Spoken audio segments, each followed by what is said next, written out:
Manny Pacquiao gustong labanan si Gervonta Tank Davis sa kanyang comeback sa ibabaw ng ring.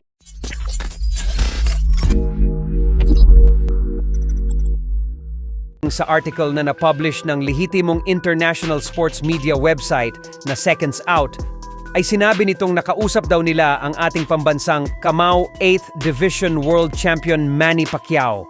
Halos 4 na taon na ang nakakalipas magmula ng huling beses lumaban si Pacman sa professional boxing at sa kasamaang palad ay natalo ito sa kamay ng former WBA World Welterweight World Champion Nir Dennis Ugas.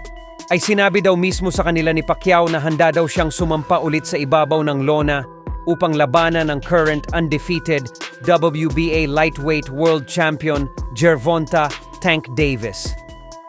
Dagdag pa ng Seconds Out na tinanong pa daw nila si Pacman kung seryoso daw ba talaga ito na gusto niyang labanan si Davis. Dahil may edad na itong 46 na taon, habang si Davis naman ay 30 taon pa lamang.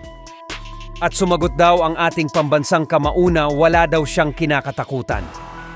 Pero ganun pa man nga po, sa kabila ng balitan ito ay malabo pa din po na magtuos ang dalawa. Dahil tandaan po natin na magiging abala na si Pacquiao para sa kanyang kampanya sa 2025 senatorial elections.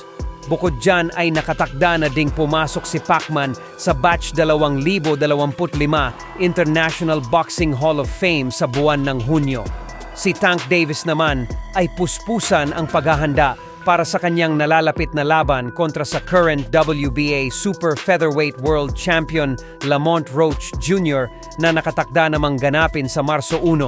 Oh, I'm still active. I'm active, training. Davis is a good fighter. Any possibility that you would go back in the ring, fight Davis? If he want, and if he come up to 147, then we can fight. 145 maybe.